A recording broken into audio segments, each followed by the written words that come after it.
देख रहे हैं रिपब्लिक भारत और मैं हूं आपके साथ गायत्री शर्मा। सुबह के 10 बज चुके हैं। तमाम बड़ी खबरें आपको बताएंगे, लेकिन सबसे पहली बड़ी खबर यह है कि बंगाल में केंद्रीय बलों की तैनाती होगी। लोकसभा चुनाव के मद्देनजर यह बड़ा फैसला लिया गया है कि बंगाल में केंद्रीय बलों की होगी तैनाती। चुनाव आयोग ने तैनाती का फैसला लिया है। 150 कंपनियों की तैनाती की जाएगी। 1 मार्च को 100 कंपनियों की तैनाती होगी, तो वहीं 7 मार्च को 50 और कंपनियां तैनात की जाएंगी। कुल मिलाकर 150 कंपनियों की तैनाती होगी। स्वतंत्र निष्पक्ष चुनाव को लेकर यह तैनाती की जाएगी। बंगाल में इस वक्त जिस तरीके के हालात है, उसके बाद यह बड़ा फैसला चुनाव आयोग की तरफ से।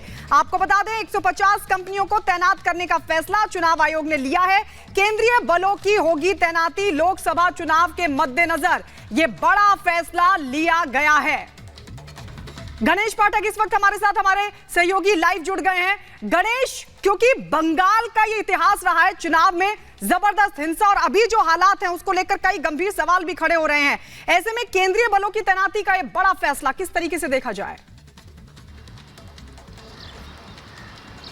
देखिए, आगामी दिनों में पूरे देश भर में लोकसभा चुनाव से पहले जिस तरीके से ये फैसला एक देखा जाए, लोकसभा चुनाव के मद्देनजर बंगाल में 150 केंद्रीय सुरक्षा बलों की तैनाती को लेकर जो चुनाव आयोग के द्वारा फैसला किया गया, पूरी तरीके से यूं कहे कि पिछले दिनों जिस तरीके से जो पंचायत चुनाव हुए थे और जो मौजूदा स्थिति, इन तमाम स्थितियों को देखते हुए चुनाव आयोग ने इस तरीके से फैसला किया है कि लोकसभा चुनाव के दौरान 150 केंद्रीय सुरक्षा बलों की जो कंपनियां तैनाती की जाएगी, जिसमें कि पहले चरण में 100 कंपनियां भेजी जाएगी, उसके बाद 50 कंपनियां वहां पर सुरक्षा के लिहाज से भेजी जाएगी। यहाँ पिछले दिनों की अगर मैं बात करूं तो पंचायत चुनाव में हमने देखा था कि किस तरीके से बंगाल में पूरी तरीके से हिंसा हुई थी। कई लोगों की इस दौरान जान भी गई थी, कई लोग लहूलुहान भी हुए थे। और इसी को ध्यान में रखते हुए कि लोकसभा का चुनाव जो पूरी तरीके से बहुत महत्वपूर्ण चुनाव है, किसी भी तरीके से कोई हानि ना हो और चुनाव पूरी तरीके से निष्पक्षता से हो सके, क्योंकि बहुत महत्वपूर्ण चुनाव है। देश की लोकतांत्रिक प्रक्रिया को निभाने को लेकर कोई सवाल ना उठा सके, तमाम चीजों को ध्यान रखते हुए केंद्रीय चुनाव आयोग ने इस तरीके से फैसला लिया है कि चुनाव को जो है पूरी तरीके से निष्पक्ष तरीके से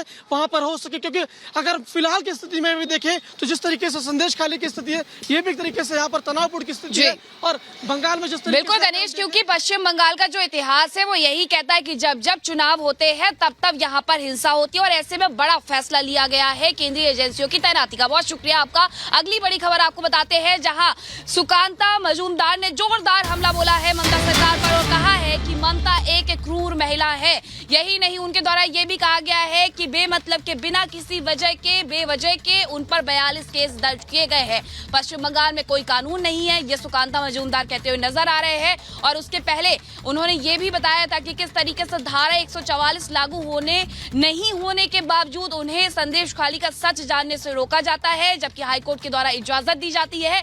हाईकोर्ट के द्वारा कहा गया था कि अनिश्चितकालीन वक्त के लिए 144 हटाई जाती है, लेकिन यहाँ एक बार फिर से संदेश खाली में 144 इम्पोज कर दी गई है पुलिस प्रशासन के द्वारा। ऐसे में 144 लागू होने के बावजूद एक बड़ी यहाँ पर जनसभा बुलाई जाती है बंगाल सरकार के मंत्रियों के द्वारा। दूसरी तरफ सुकांता मजूमदार ने जो कुछ कहा है वो आपको सुनवाते हैं।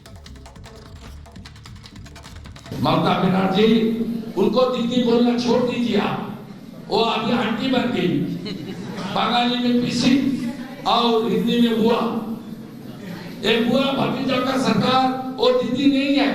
दीदी नाम का साथ एक मोहम्मद, एक ह्यूमैनिटेरियन आती है, लेकिन ममता बनर्जी का क्रूएल्टी, उन्होंने, मैं नंदीग्राम में उनको हराया 1956 वोट।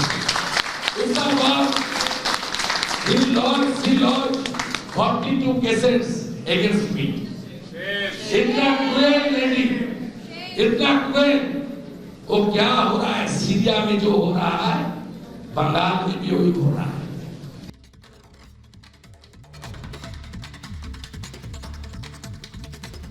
तो सुना आपने सुकांता मजूमदार को, और ऐसे में आपको ये तस्वीरें भी दिखा देते हैं जहां जगह जगह झंडे लगे हुए हैं, क्योंकि यहां पर टीएमसी की जनसभा का आयोजन कल किया गया था। अगली बड़ी खबर आपको बताते हैं, अब तक शाहजहां शेख की गिरफ्तारी नहीं हुई है। दूसरी तरफ हाईकोर्ट लगातार ममता सरकार को घेर रहा है। ममता सरकार पर टिप्पणी भी की गई थी कि आखिरकार शाहजहां शेख जो चुनावों के बाद हिंसा हुई थी उसमें भी मुख्य अभियुक्त था, फिर भी उसे गिरफ्तार नहीं किया गया। दूसरी तरफ शाहजहां शेख को लेकर के लगातार एक पर एक नए केस दर्ज होते जा रहे हैं, और अब तक शाहजहां शेख की कोई गिरफ्तारी नहीं हुई है, जिसे लेकर के एक बार फिर से यहाँ पर कलकत्ता हाईकोर्ट के द्वारा टिप्पणी की गई है। एक बार फिर से सुनवाई होनी है 28 फरवरी को, और 29 फरवरी को सर्कुलर जारी किया गया है कि पूछताछ के लिए हाजिर होना पड़ेगा। लेकिन शाहजहां शेख के बारे में कोई जानकारी ना बंगाल पुलिस के पास है, ना ही यहाँ पर टीएमसी पार्टी के पास है। पार्टी के द्वारा ना ही कोई यहाँ पर कार्रवाई की गई है, क्योंकि कल जब शाहजहां शेख के बारे में सवाल पूछा गया था बंगाल सरकार के मंत्रियों के द्वारा, पार्थ भौमिक और साथ ही यहाँ पर संदेश खाली में पहुंचे हुए थे जो नेता, उनसे पूछा गया, चुप्पी साधते हुए नजर आए थे शाहजहां शेख पर। लेकिन यहाँ कलकत्ता हाईकोर्ट लगातार एक के बाद एक टिप्पणी कर रहा है, पूछ रहा है कि आखिरकार शाहजहां शेख को पकड़ने में अभी तक पुलिस नाकामयाब क्यों।